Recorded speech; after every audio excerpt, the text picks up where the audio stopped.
preschoolers and lower schoolers, Mrs. Meadows and I searched far and wide to find one of the smartest, one of the best doctors to come teach you something really, really important today.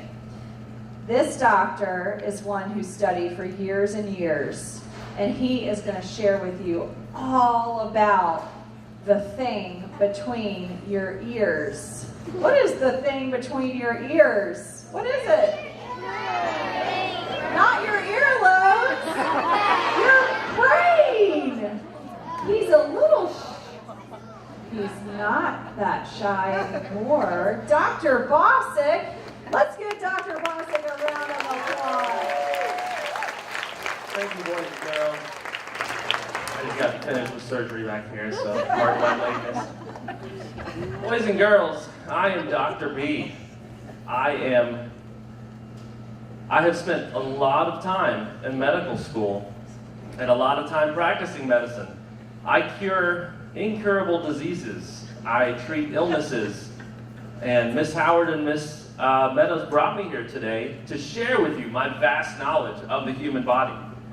But you know, the thing that I'm most proud of, I am a neurosculptor. Whoa, wait a minute. I'm a neurosculptor. Wait.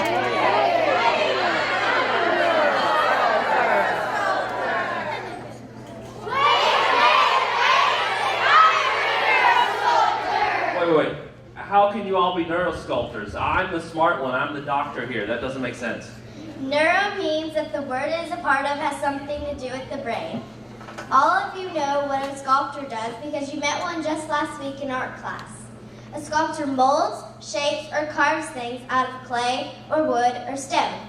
So I'm a neurosculptor, you're a neurosculptor, and actually all of them are neurosculptors. We can all shape our brain. But I bet what all you students are wondering is, what does your brain really do? Wait. We're first graders. We're confused. We're really confused.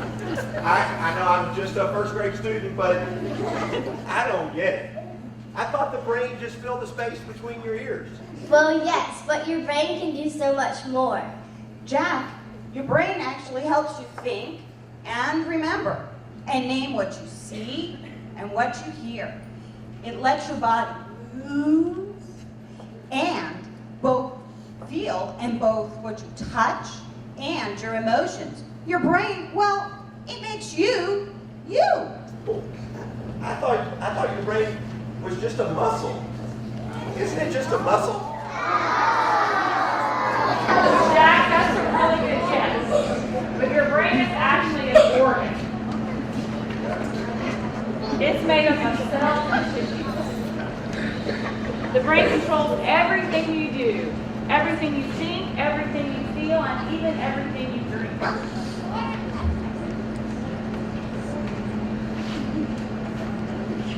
The brain has many parts that do all different kinds of jobs. The cerebrum is the largest part of the brain. It helps you think and speak.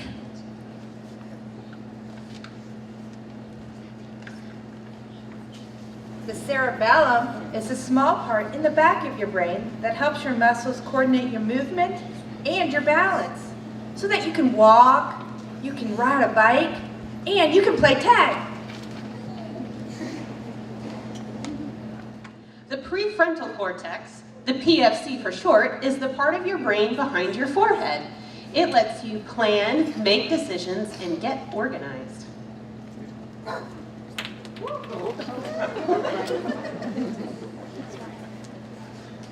The hippocampus is at the center of the brain. It's like a file cabinet where you store and find your memories.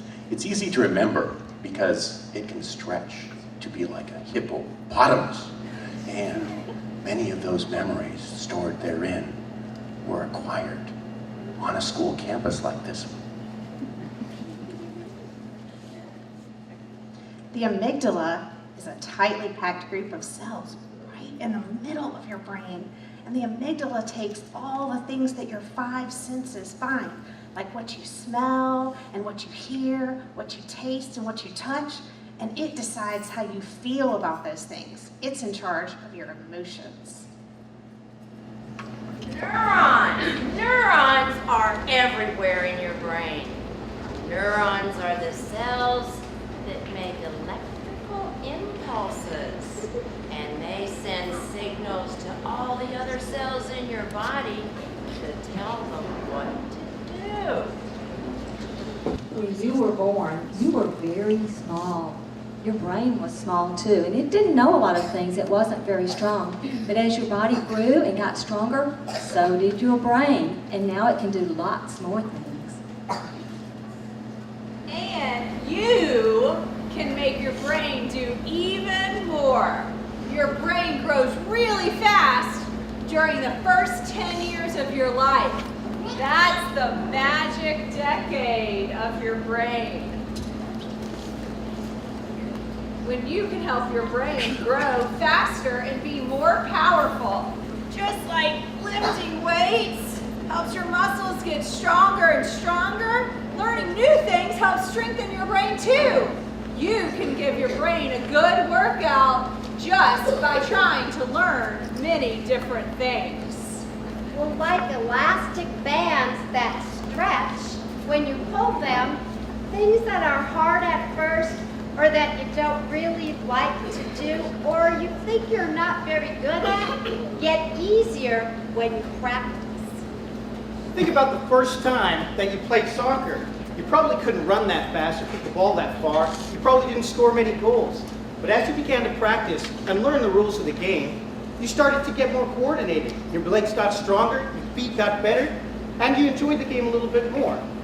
When you practice what you learn and you apply it, it becomes a lot more fun. Like they say, practice makes perfect, or at least makes better. Even when you make a mistake when you're trying to learn something new, you still are training your brain.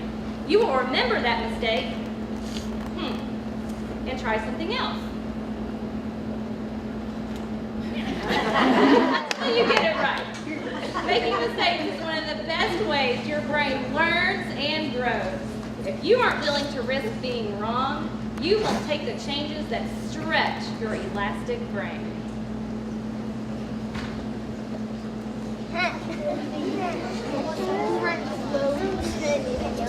You can stretch the part of your brain that controls feelings too. If you are frightened about taking a risk, like learning to swim, finding the courage to put your face in the water stretches that part of your brain, the amygdala, that Mrs. Skull talked about. It will remind you that you overcame your fear. So you will be braver next time something scares you, like diving into the water. Learning something new causes the brain to grow more connections among the neurons. With more connections, the neurons can send and receive more messages.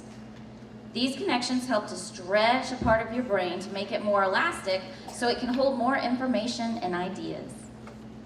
So, you may be wondering, how does your brain stretch and grow?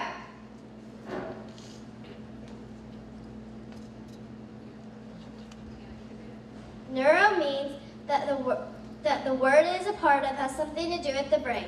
A sculpture molds, shapes, or carves things out of clay or wood or stone. So you shape your brain when you make it bigger by adding new things you know and can do. You are a neurosculptor. When you learn something new, you're building on what you've already learned. In the same way that muscles in your body work together when you want to lift a heavy object or kick a ball, the different parts of your brain work together when you're learning something new. The amygdala makes you want to learn how to play the piano.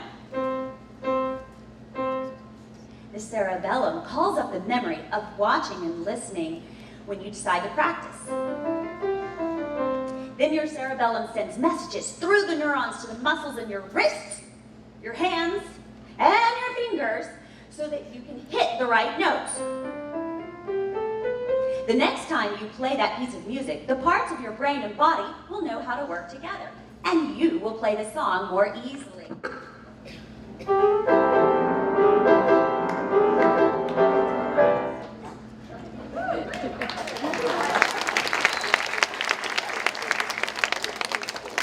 brain that makes you you really is an amazing organ. It controls what you think, do, feel, and remember.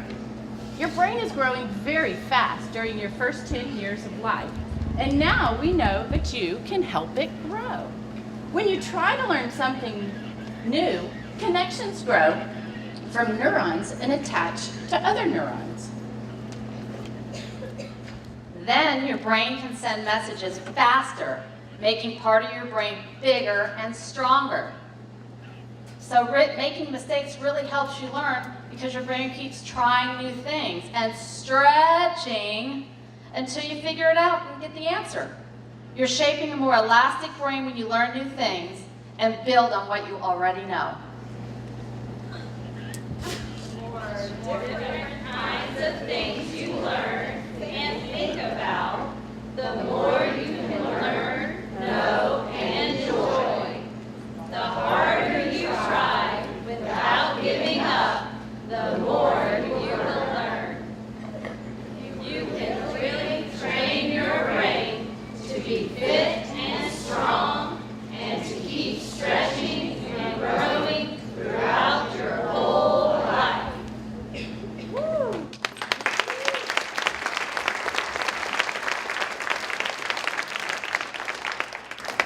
So now we have some special guests, our student council and Mrs. Moffitt, and they're going to come up and explain something for the lower schoolers and preschoolers. This is so exciting because you get to see some of the neat things that we do in the lower school. And maybe one day you can invite us to an assembly and we can see some of the neat things that you do in the preschool. That would be so fun.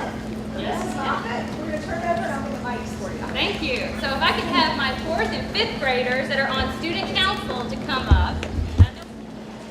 All right. So we're going to be welcoming, these are our 4th and 5th graders that are on student council, and they have such an important announcement for our lower school students. It's very exciting. Wasn't that a good book we just read, by the way? Great book. It's so important to know how your brain works. And we, in our student council, we had voted and we think that every classroom should have this book.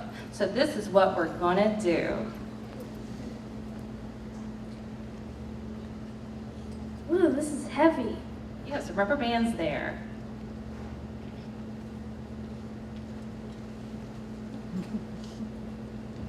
Wow, that's gotta be heavy. That's a lot of rubber bands. Yeah, I guess there's a gazillion in there.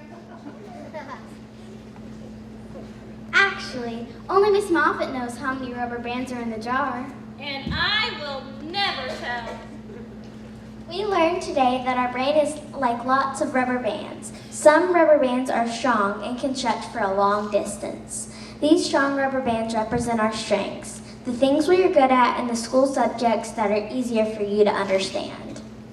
Yeah, and these small rubber bands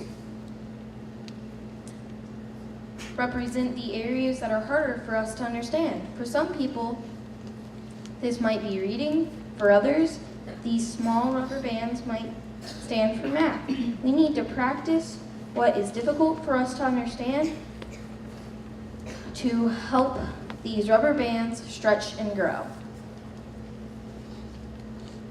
Your student council thinks that we should have this book to learn how to stretch and grow our rubber bands.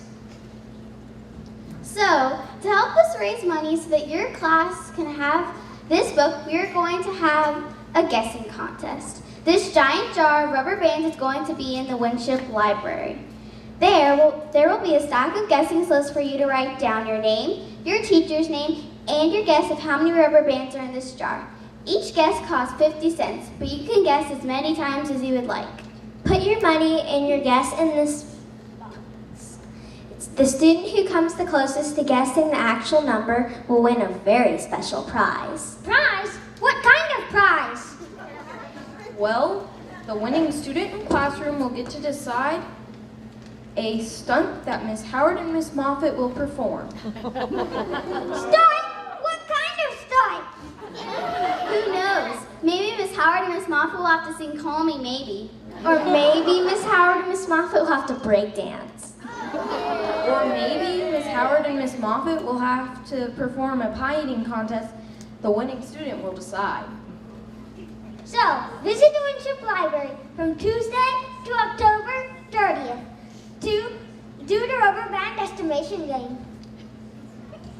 And remember, we are raising money so that your classroom can have this book to learn about how your brain is fantastic and elastic.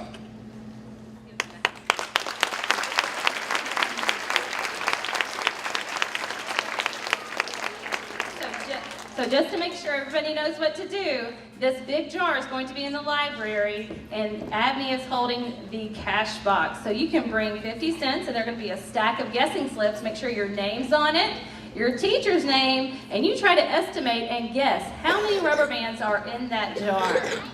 And this will be available today until Tuesday, October 30th. So as soon as our assembly's over, I'm going to get it in the library. And remember, the winning student, listen up guys, the winning student will get a stunt performed by Miss Howard and myself, and that student will get to decide what stunts performed, and their classroom gets to enjoy it. Let's give a round of applause again to our student council.